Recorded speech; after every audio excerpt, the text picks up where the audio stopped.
Hi, it's Jonathan. Another incredible lesson today.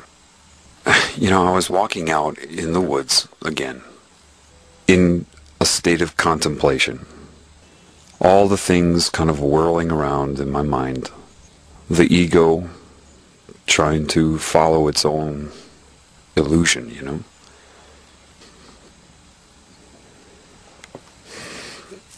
I was walking and I was thinking about, well, what is this then? How do you overcome all of the challenges here? And then it infused into me what is occurring with me metaphorically. It said, your personality as it is right now can't really help anybody. It thinks it can, but it can't. You see, whenever I have been in a state of dialogue or interaction, spontaneous interaction that has affected people, it said, from its point of view, that was me. When your ego was overcome and I was speaking through it, that's when you become very piercing with truth, because you're kind of along for the ride, as is your design. Well, look how much you enjoy when the Spirit speaks through you, Jonathan, that type of thing. That's because you're designed specifically to enjoy love, to enjoy being guided by the Creator of everything. That's your design. That's why nothing gives you more pleasure than when something like that happens. For example, I recently took a trip through the Bible Belt, and I'll describe what happened on that trip later. But I found myself down in Florida. I was guided to go into a strip club. And you're thinking, yeah, I'm sure you were guided, Jonathan. But it's not what you think. I like to be around those people. For some reason, they're the ones that I know are being held down. And that doesn't mean that I go in there with my personality and say, oh, you're more held down than I am. I'm better than you. No, it's quite the opposite. I went in and immediately went way in the back corner. Some of the girls came up and wanted me to tip them, and I made them understand that's not what I want to do. And they would sit down and talk to me, and we talked a lot about spirit, a lot about what's going on in the country and all kinds of things. And I was sitting there, and then it happened. You see why you're led to do things. And in comes this girl, who apparently had stripped there before. And they wouldn't let her strip that night for whatever reason. There was some conflict, and so they wouldn't let her ask for tips. They wouldn't let her strip or dance or anything.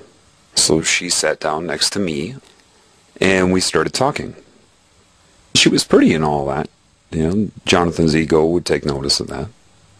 And so the law of attraction, the magnetic coupling of energies of the minds, the egos, took place, and her base chakra became active, her root chakra, her sex energy. And I could feel it. She started to bat her eyes at me and tell me how she's married, but occasionally her husband lets her play, that type of thing. The whole temptation. Of course, there was an entity attached to her. And I started to feel it strongly, and then I had to tell her, I said, I feel your base chakra, your root chakra. I can feel the energy. I said, I'm going to turn that off, okay? And she looked at me. She said, no, you're not. I said, give me your hands. So I held her hands. And then what I tried to do was focus my energy, like an energy worker would do, to turn off her base chakra. And I sat there for 30 seconds, focusing really hard with the mind, to try to manipulate her energy and bring it into, quote, balance. Then I let go after 30 seconds with this confident look on my face. I said, how do you feel now? She said, the same, and laughed. She said, I'm still horny. I'm like, oh yeah. The same thing that happened with that scenario with the girl who had cancer, right? And then the information started coming in my head via the spirit. She was molested. I said, were you molested as a child? Right out of the blue. Her expression changed. She said, yeah. Your father, right? Yeah. Your husband lets you play, huh? And lets you strip? Give me your hands again. And this time, I wasn't trying to manipulate energy. I loved her. Inside, I loved what was in her. It wasn't her fault. The whole thing isn't her fault. The fact that she's a stripper there, under the control of entities, magnetically coupled to an abusive husband, a using husband, it's not her fault. And I loved the spirit in her. Suddenly, she let go of my hands, gasped, and said, oh my God, that worked. She got off her stool, walked about 5 feet, collapsed, fell against the wall. She had to sit there for a moment. What happened?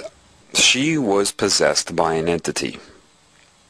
And I started loving her spirit to the point, like jump-starting a car, that it started to rise inside of her and challenge the entity's control, which created that visceral, that somatic symptom of dizziness and illness, a really challenging feeling inside of her own mind.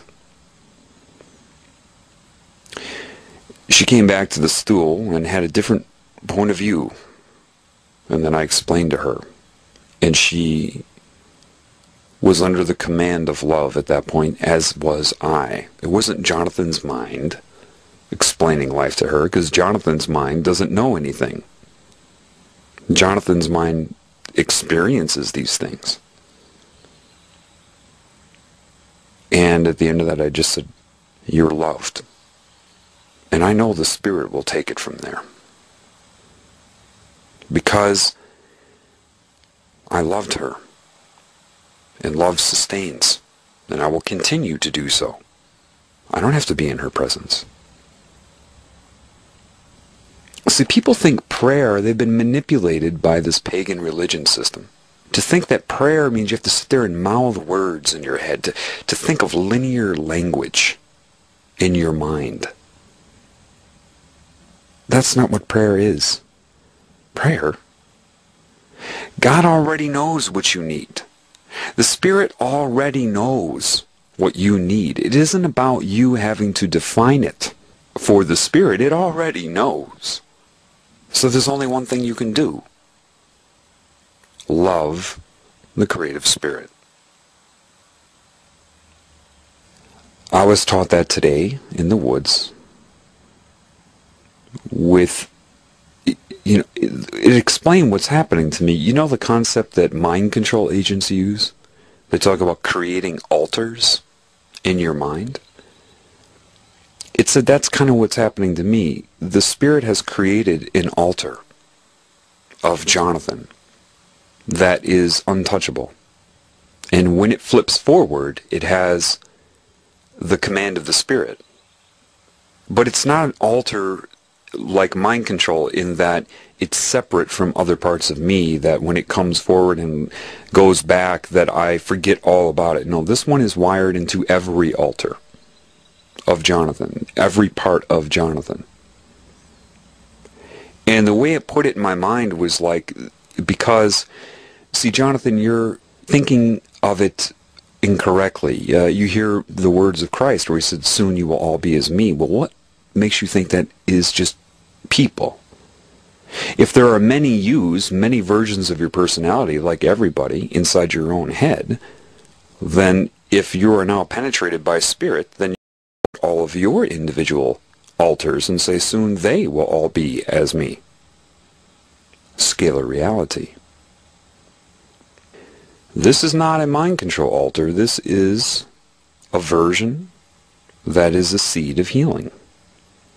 Because when this one comes to the front, it loves all the other parts of you and shines the love on them. So think of it like a conglomeration. The more that happens, the more the other altars will join this altar and come into it. Conglomeration. Condensation. Healing from the inside out. Absorbing all the illusory Jonathans into the real Jonathans so that it is then one inside. That is the plan. If you want to think of it in terms of light, which it isn't, and I'll explain that, but let's use that for a metaphor. Why would light conquer darkness? Because darkness is only the void of light. So, darkness has no substance. It only exists as a shadow. Think of it like a sun umbrella. The shade. Light can shine on the void, but the void cannot overcome light, because the void is the result of the absence of what is real.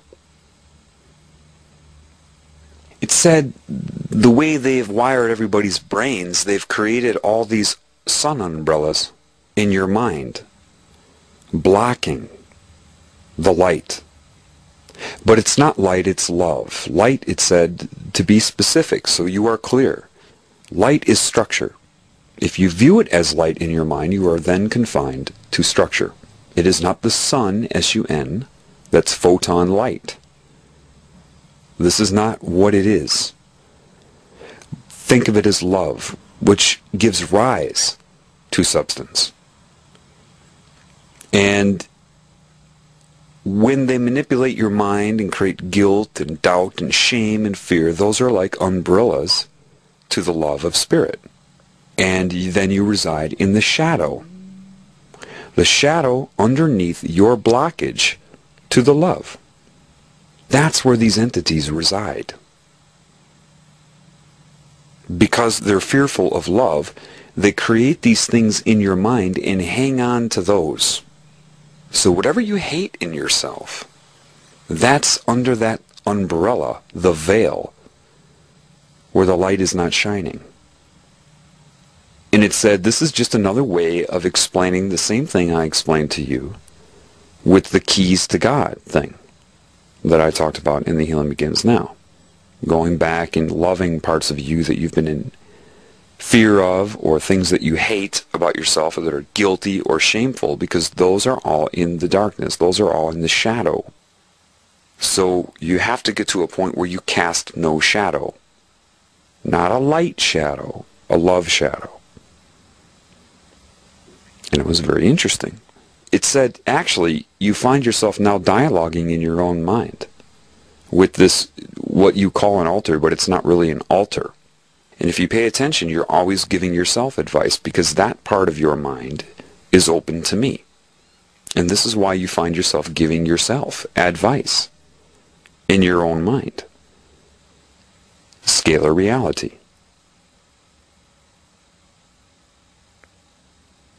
So that was put in my mind. And then I was shown without words. Incredible, the Spirit.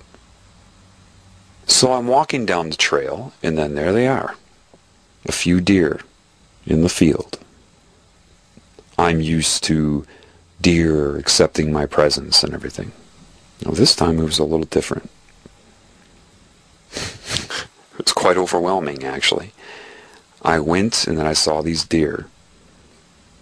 And so what I did is I sat down. I just sat down cross-legged on the path and was being with them. And my will was on them.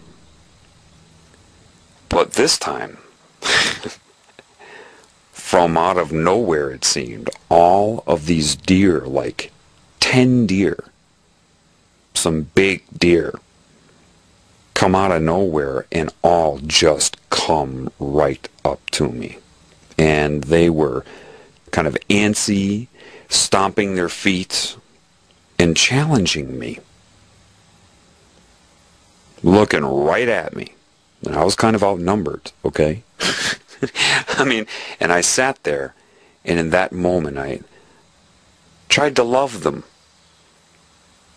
And then the Spirit spoke to me. Jonathan, you're trying to love them. That's not love. What are you going to do in this situation? Remember your lesson. Focus on me. Don't focus on them. Focus on me.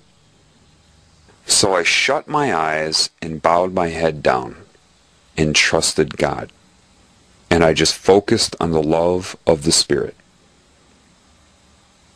And then it put in my head, don't think of how they perceive you. Know thyself.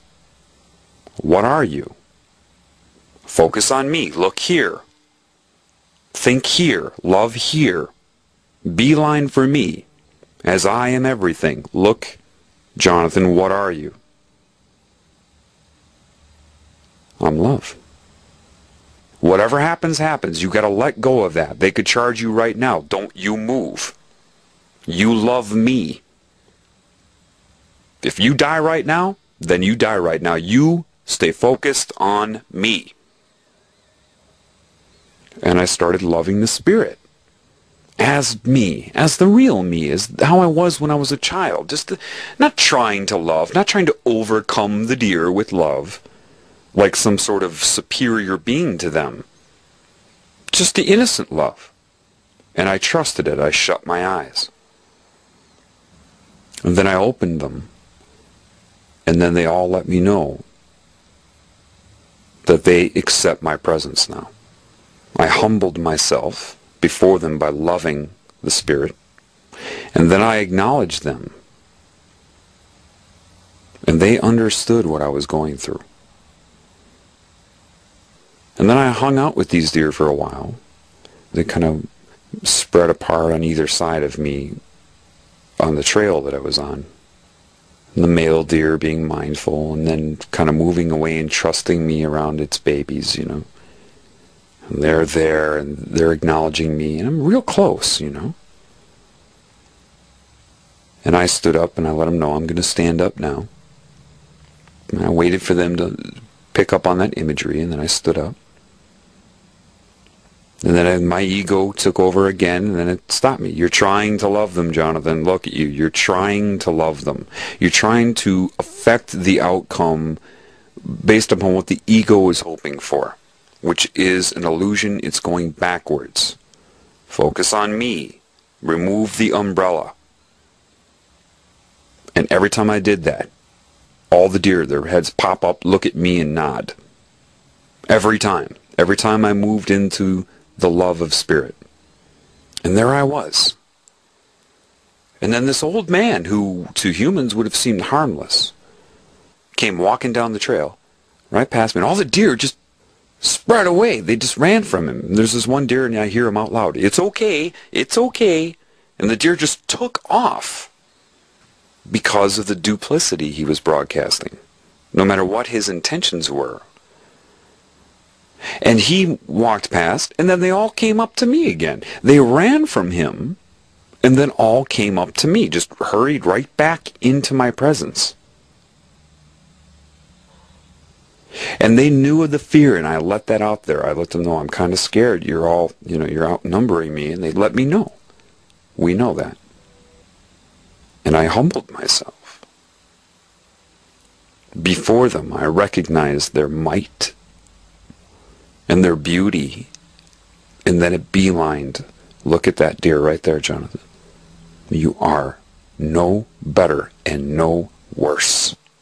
You are 100% equal. And then it looked at me. Love it. No, no, no. Look, you're trying to love it, you see? Stop that. Love it.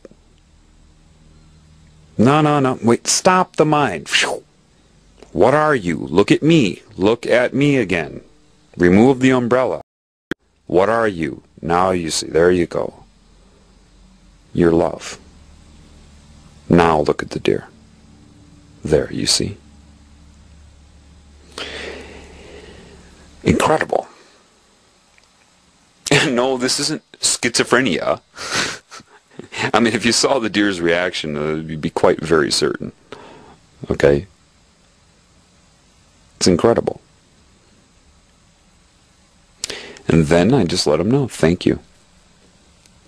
And they walked right up with me and nodded, and I bowed my head, shut my eyes. I let them know of the true respect.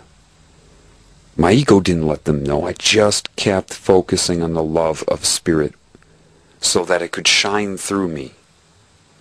And then I knew to respect them. They don't need to look at me. They don't need to come up and let me pet them. They are equal. Therefore, whatever they want to do is their right. It's amazing. It's that you've got to remove the blinders, the umbrellas to the love. So there's a part in you that is pure, as in everybody. And that's swelling now. It's absorbing the parts that are not real into itself. You're healing from the inside out. Soon you will become as me, says a part of Jonathan's mind to all the other parts of Jonathan's mind. And then in the next scale up.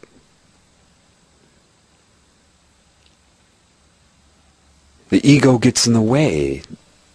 It's, if you think in terms of Christ, the very fact that they came to him and called him king was actually a ploy. You see, they knew that he was coming because of their ability to see throughout various parts of time. They knew who he was, as they always do, when he incarnated. So that was a ploy to the ego. Here are gifts for you. You are a king. Why? To cripple him, to disable him, by making him see himself as superior. All these stories of master and all of that, it's bull. See, when Christ said they will use my teachings to promote paganism, this is exactly what he was talking about.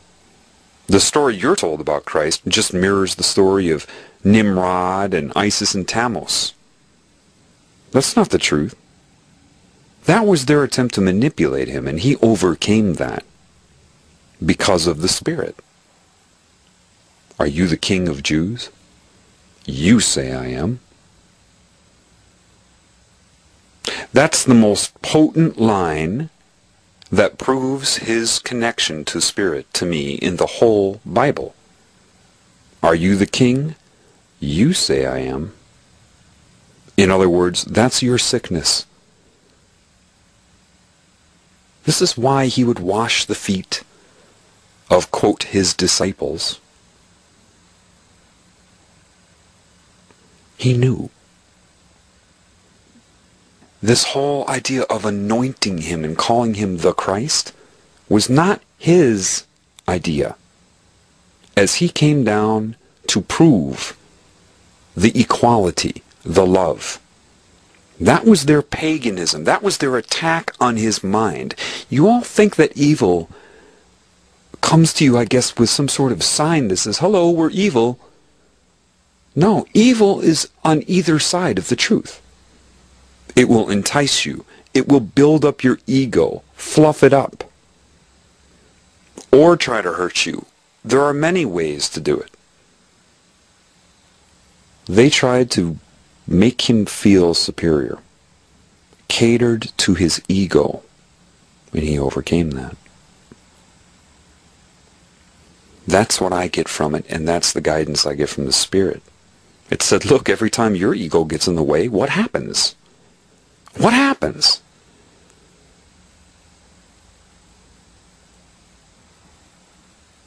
Don't look at Christ as your master. These stories, they say that demons call him master. They would never call him that. But yet he could remove them. Why?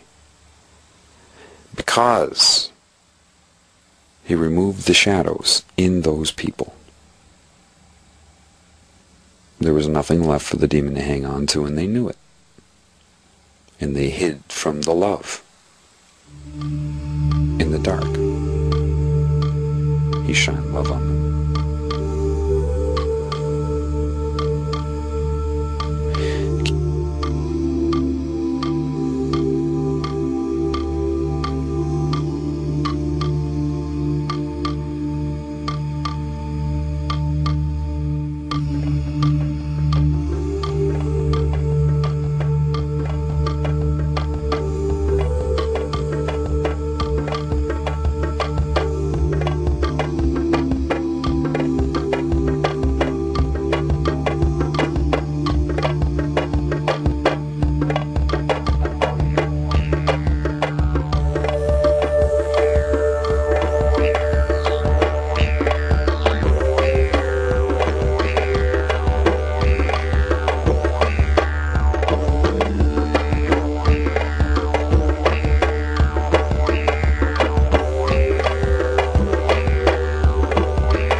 You know, if you think of homeopathy, to understand that, it's, well, a lot of you are familiar with what vaccines are supposed to be, right? They'll put what they call an attenuated virus in solution. For example, grow a flu virus inside of an egg yolk at a different temperature so it gets used to that environment, that cellular structure, and then you put that flu virus in a human body and it's been designed or redesigned for the egg yolk at a different temperature. So the virus is there, but it's weakened, and they call this attenuated. Then you put that into the human body, and the body has a chance to build up immunity to it. Homeopathy is similar, but it works with waveform resonance. You dilute something so much so that it's a scalar vibrational print of the symptoms that you have.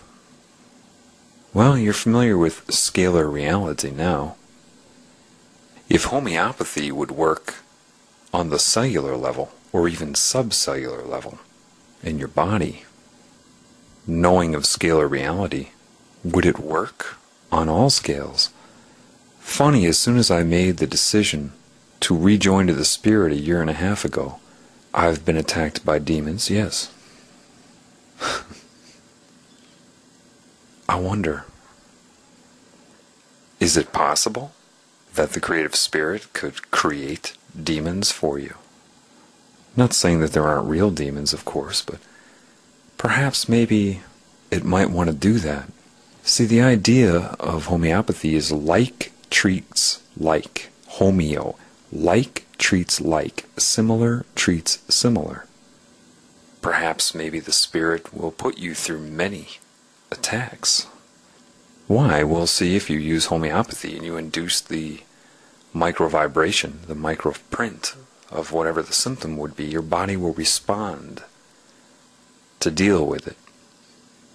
Perhaps a challenge to your spirit could make you reach deep down inside and force you to access your own spirit, because if the waveform print being imposed upon you is spiritual in its attack, then the response will have to also be spiritual.